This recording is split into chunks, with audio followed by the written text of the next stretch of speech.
We've got 5 relationship tips for all you full-time traveling couples that we hope will help you have a better relationship with your traveling partner. Stay tuned. Where are we? We are in Torquay Beach, a great beach community just south of Melbourne, Australia. If this is your first time here, we are Chris and Steve, Eat, Walk, Learn. We have been full-time traveling, retired for the last 3 years. We have our 2 carry-on bags and traveling the world. So everybody grab a drink. I got my Fairy Wren cup here. And I've got my... Is that the Coca-Cola? Polar. It looks like the Coca-Cola polar bear, but I don't think it is. Yeah, well, we're very far from polar bears. But we're just kind of sit back and relax and talk about relationships because we've decided we're relationship experts. You're the Dr. Ruth of relationships. And you're the Lucy of give us a nickel for the psychiatric care of Lucy. Oh, with Charlie Brown? Thank you. Thanks. Anyway, we just want to, we kind of feel like we've been traveling now for 3 years. We've been married for... Got to think about it too much. 14. Together 14 and married 12? Something like that. Anyway, we just had our anniversary when we met, and which is the week before Valentine's Day, and we feel like as we talk to other nomad couples and make friends with them, and maybe they're just first on the road or they've been on the road for quite a while. It's been fun to see how their relationships have changed and how they talk about it, how their relationships have changed or how they've grown, and how they're very different than when they were living their traditional worker bee married life. Maybe he was a stay-at-home dad and she was a career woman, or they both worked, or whatever. Everybody's kind of talk. It's fun to hear people talk about how their relationship has changed as they've been traveling. And so we thought we would take a look at the different categories of relationships. I think I need another drink. Yeah. And, being together 24/7 for the past 3 years, it's different and it can be stressful. Travel can be stressful enough. Right. Traveling full time. Yeah, and then, and we really don't, stressful. And we're just living our life. So part of it's a vacation and part of it's travel, but all of it's living our life. But we're living our life in different houses and different beds with different dogs, with different cars and different cities and different food and everything's different every single day. And that puts a lot on a relationship. So we're going to give you 5 tips, and you got to stay tuned for the last one because we're going to talk about.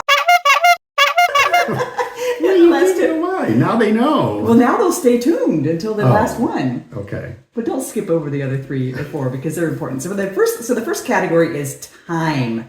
So when you retire, all of a sudden you have time, like buckets and buckets of time. And I think when we first started, we had all these things we wanted to do that we've been waiting to do, because we were waiting to retire. We did them. But now we've kind of gotten through the big, long to-do list of what you're going to do when you retire. Now all we got is time. So Steve and I sat down, it was last week, right? That that I said, how you doing? And you're like, We've been in Torquay Beach. We've been at this house sit for a couple of weeks. We're coming up to the end of our sit. And we knew we had a few things that we still wanted to do while we're here before we leave. But we really weren't we just kind of weren't motivated. And we're like, well, what do you want to do? I don't know. What do you want to do?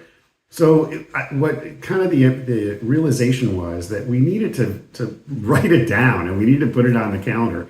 Yeah, there's 5 or 6 things that we still wanted to do while we're here, and let's plan it out. And when are we going to do those things? Right. And the things we want to do are only maybe a couple of hours. Each thing's only a couple of hours, but we have, 96 hours of time or however much time we have.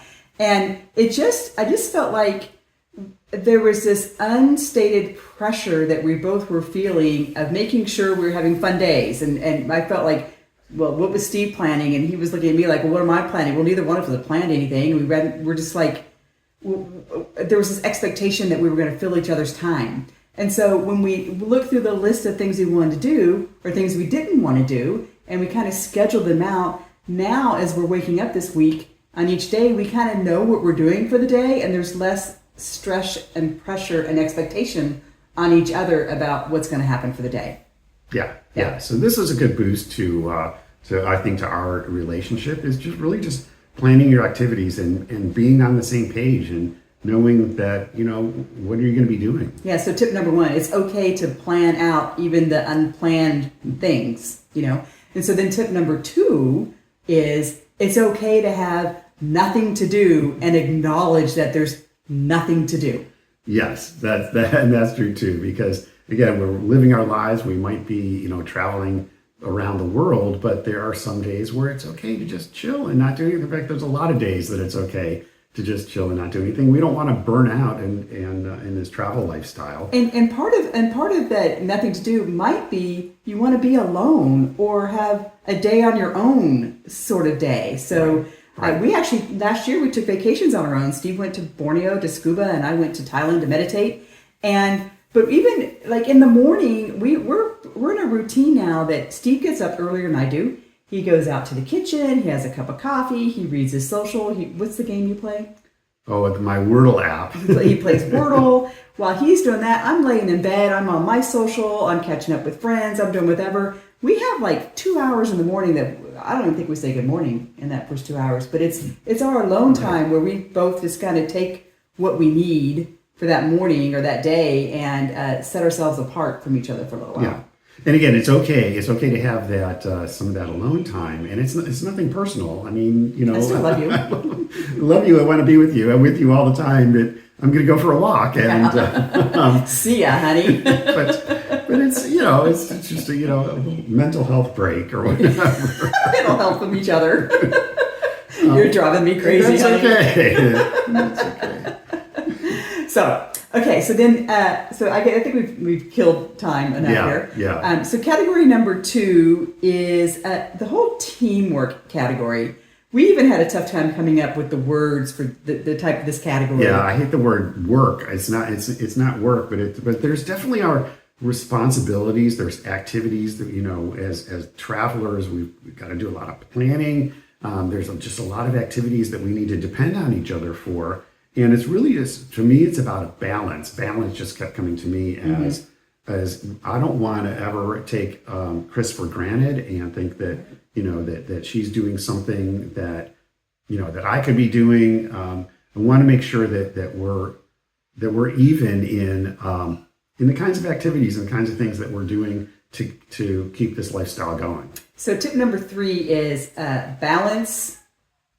Balance is balance. So, Balance. I mean, when we were in our married life, I mean, we're still in our married life, but when we were in our working life, he had his chores and I had my chores. We kind of had we divvied up how we did things. But all that changes in a nomad life. Like the list of things that have to be done is completely different.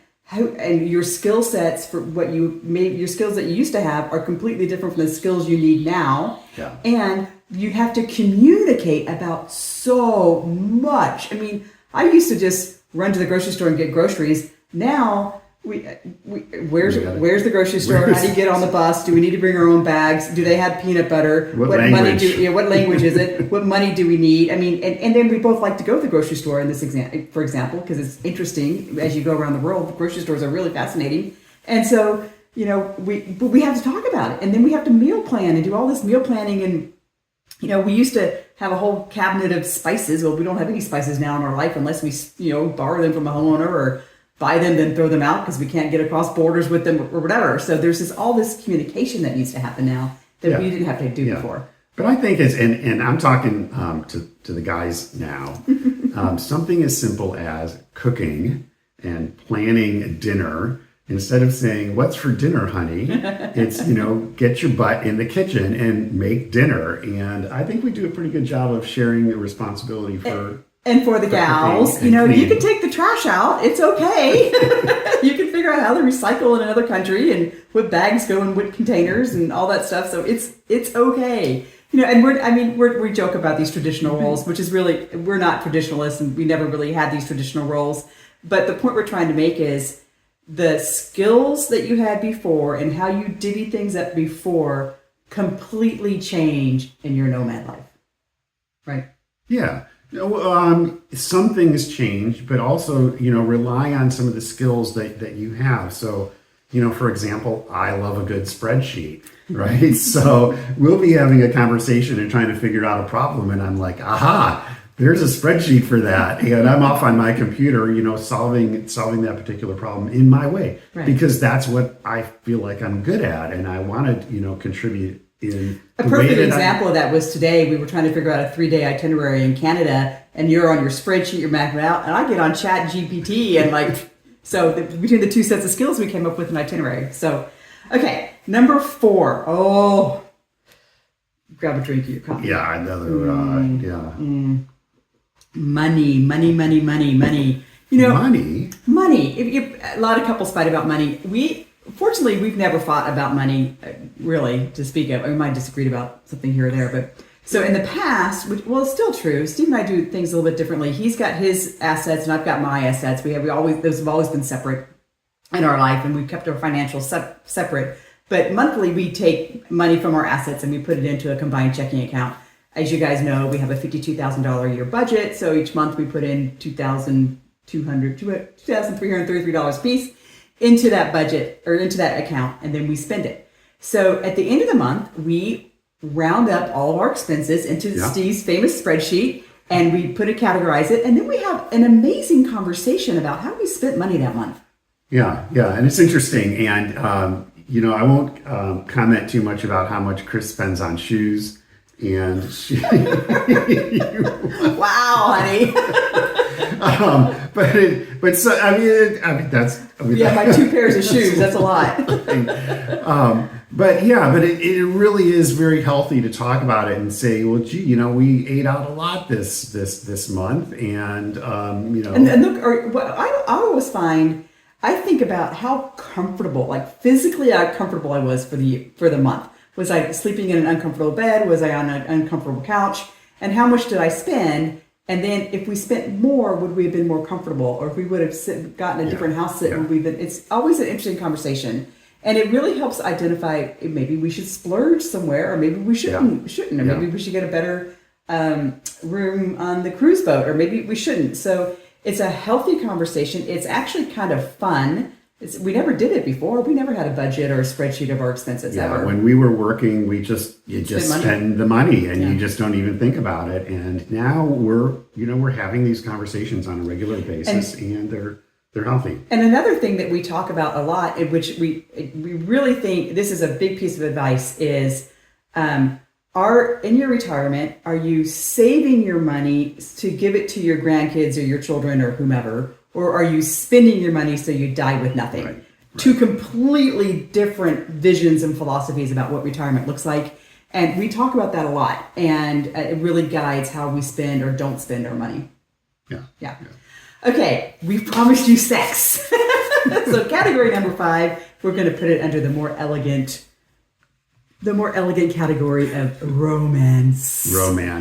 Romance is important, and that's our tip, is to bring more romance into your relationship. This is, if you're together with somebody 24/7, it's possible that you might start to, take that person for granted. You're like, we're just traveling buddies, things can be stressful. You have long days, and you're in different beds every night and different pillows, and everything's different every day. You planned, you've got, flights are delayed, and your luggage gets lost, and things. Or the dogs wake you up at 5:30 every morning. You're not used to that. Exactly. So show that appreciation, and show the other person that you care about them, and that they're special. And schedule those date nights. Schedule time for romance.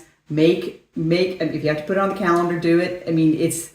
If you need to go watch the sunsets every night, or you need to have a little vision quest about, find all the scenes from a favorite movie. We went to Vis, Croatia, and we created all the Mamma Mia scenes from Mamma Mia 2. And just, find a way to be romantic with each other, because there's a lot of things that are distracting and can be very difficult. I mean, the only thing we have to do every day in this life is find out where we're going to sleep every night. That's the only thing we have to do. But there's all kinds of other things that can distract you from your relationship and maintaining a healthy and vibrant relationship. So find your calendar, put little hearts on the calendar in different places, and those are your days that you need to be romantic with your partner. Yeah. And then put more hearts in. We hope these 5 tips have been helpful for you. Do you have, look at I should have tucked in my little hanger thing. Oh, sorry about that, folks. It's exposing. Do you have tips for how to have a healthy and vibrant relationship as couples traveling around the world? And we would love to know, because we said we're experts, but we certainly are far from it. If you're an expert, or even if you're not, share your tips about how you're maintaining and spicing up your romance or your relationship in general as you travel around the world.